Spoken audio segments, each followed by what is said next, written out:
السلام عليكم ورحمة الله وبركاته إخواني أحبابي الكرام waxaan insha Allah rabaa inaan idinla wadaago duco aad iyo aad u muhiimsan. Ducadani waa duco insha Allah laga maarmaan ah. Marka ducadan intaanan barakallahu fiikum la wadaagin, ducadan waxay qabanayso iyo waxa ay tahay insha Allah intaanan u gelin, waxaan si sharaf leh kaaga codsanaya inaad muuqaalka baahiso la wadaagto asxaabtaada. فالدال على الخير كفاعله qofka khayrka fidiya isagoo dadka sameeyay ama isagoo sameeyay ayuu la mid yahay. Haddaad dadka wanaag tusa adigoo samaysay ajirkiisa oo kale aad markaa qaadanaysaa. Marka baahi insha Allah naga baqaynin intaas. Muuqaalkeena wuxuu ku saabsan yahay maxaynu ku akhrinaynaa sujuudu tilaawa, ama waxaan ku bararaynaa ducada insha Allah. Duca ka mid ah ducooyinka la akhriyo marka sujuuda insha Allah quraanka aad akhrinayso. Quraanka markaad akhrinayso sujuuda la sameeyo. quraanka ilaahay waxa leedahay quraanka dhexdiisa markaad akhrinayso meelo waxa jirta ilaahay uu kugu farayo inaad sujuud ku samayso. meelaha marka ilaahay ku farayo inaad sujuud ku samayso, haddii aad gaarto inaad sujuuda loo baahan. sujuudaasi marka aad sameynaysana waxa lagaaga baahan duco. ducadan insha Allah ducadana muuqaalkan ayaa ugu talagalay inaan kugu baro, adigana baro, la wadaag walaaladaada si ayagana u bartaan insha Allah cid kastoo aad khayr kala jeceshahay.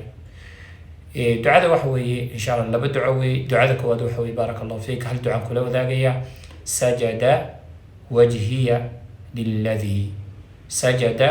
wajhiya lilladhi khalaqahu wa shaqqa sam'ahu wa basarahu bihawlihi wa quwwatihi fatabarakallahu ahsanul khaliqin.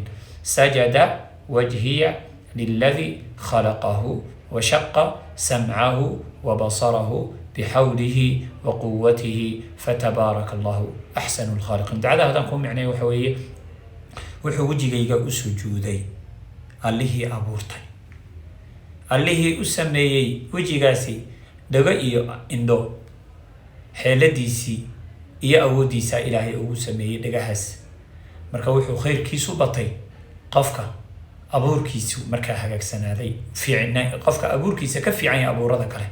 ilaahay baa abuurkiisa ka wanaagsan yahay abuurada kale soo maaha. ilaahay subxaanahu marka fatabarakallahu ahsanul khaliqiin wuxuu khayrkiisu batay midka abuurkiisa abuurada kale, ama midka wax abuura kan ugu fiican weeye. kan wax abuura kan ugu fiican ayaa khayrkiisu batay. Allahu akbar. marka ducadan walaal baahi adigana baro, walaaladaada bar, caruurtaada bar, eelkaaga bar.